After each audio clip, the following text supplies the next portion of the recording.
Hello mga fellow YouTuber. Meron naman po tayong bagong naging project na DIY po sa mga plastic bottle na hindi natin ginagamit ay gumawa po tayo ng fish feeder. Tinatawag na fish feeder. Pinagkakainan po ng isda na ang design ko pong yan ay talagang papatapo. Yan po yung material na ginamit ko, yung klase na bottle na ganyan. Any bottle po pwede nyo gamitin nasa nasa inyo kung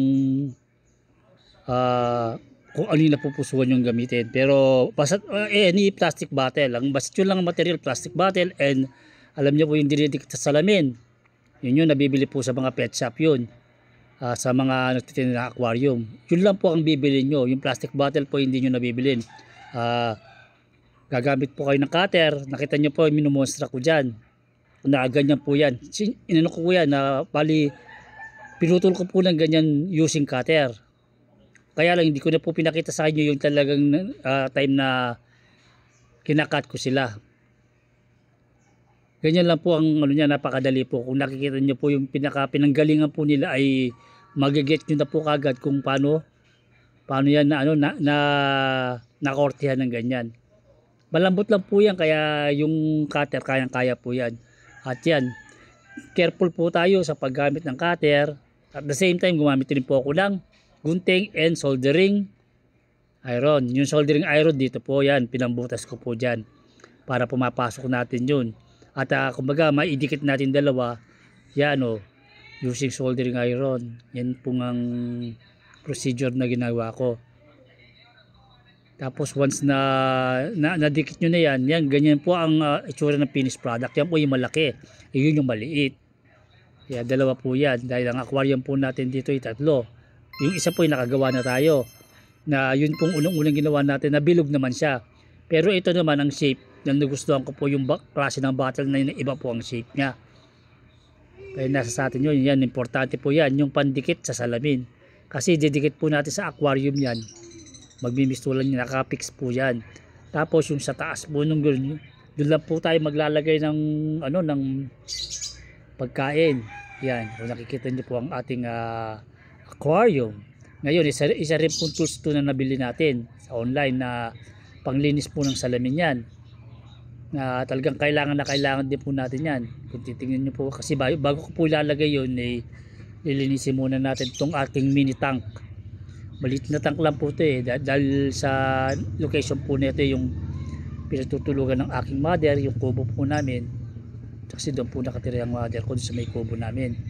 Presko po kasi dito na yan, nakikita nyo po pagka nililinis ko po yung aking aquarium na wala nang hassle po pagdating na paglilinis ng salamin. Hindi katulad dati, ang ginagawa ko po Scotch Brite.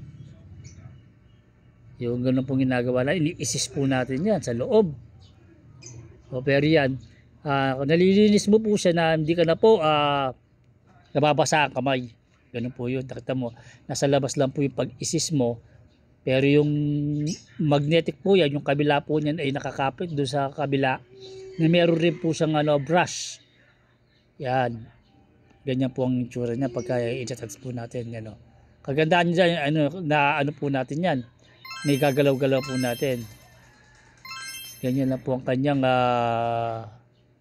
ipapasok natin dyan, ikaklamp natin doon sa ating parang sa salamin yan. Nakita nyo po tumulsik po yung tubig. Ganun po talaga pagka ganyan. Hayaan muna natin ang dumikit ng gusto kasi kailangan yan diba wala pong space yung doon sa may niya, at ipapantay mo lang po yung pagkalagay para pagka inano po yung pagkain, magdediretso po doon sa pinaka tray, yung pinaka tray niya sa baba. Yan, pag ganyan po procedure ginawa nyo, kahit po may gagawin kayo sa buong maghapon, okay lang po, hindi po kayo mag-aalala pagdating sa mga isda nyo. Kasi once na kinargahan nyo po ng ng pagkain yan, bababa na po ang kusa. At yung pagkain, dahil nakasahod po siya dun sa pinaka tray niya, ang tendency hindi po makakalat dun sa flooring. May malalaglag man po dyan, konti lang. At ang konting yun ay siguradong makukuha rin naman ng mga isda natin. Nakikita mo po dahil yung ano dahil hindi pa po sila sanay. Dahil alam nila na ayan naglagay po tayo ng pagkain. Nandiyan na naman tayo. Ganyan po mga gapis eh. Kumbaga ano po sila, nakaka-recognize po kagad sila doon sa mga nag-aalaga sa kanila. Kaya every time na lalapit ka sa ating sa ating aquarium, maglalapitan na po sila.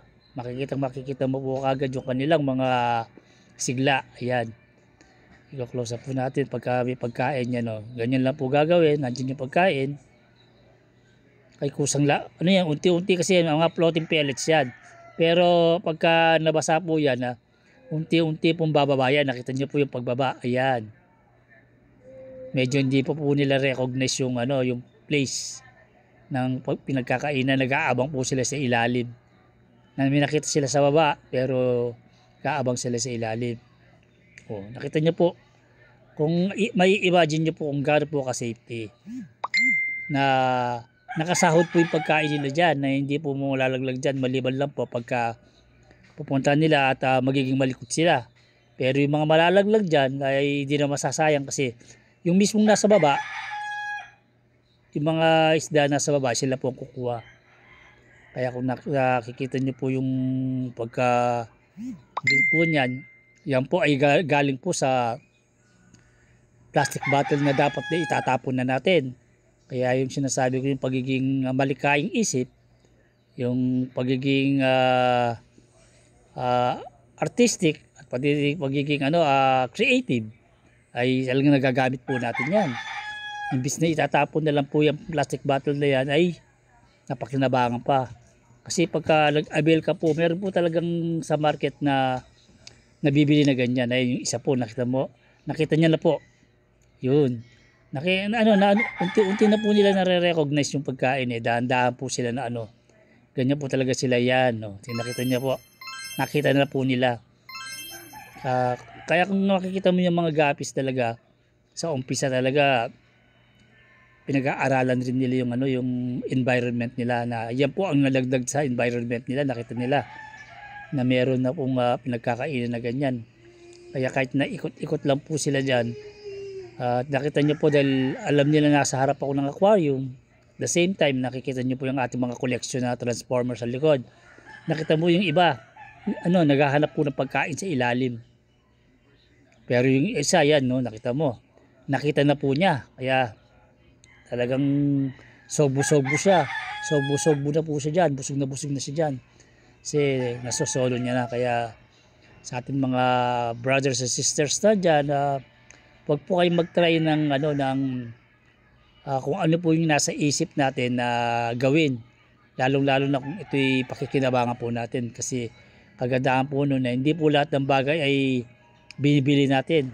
Isipin mo po yan, plastic bottle na ibis na sa basurahan na lang ang katapat niyan ay napakikinabangan pa rin. Kaya lagi niyo pong tatandaan na gamitin po natin ang ating malikhaing isip. Sana po nag-enjoy kayo at nagkaroon kayo ng idea sa ating simple DIY, ang plastic feeder. Keep safe and God bless!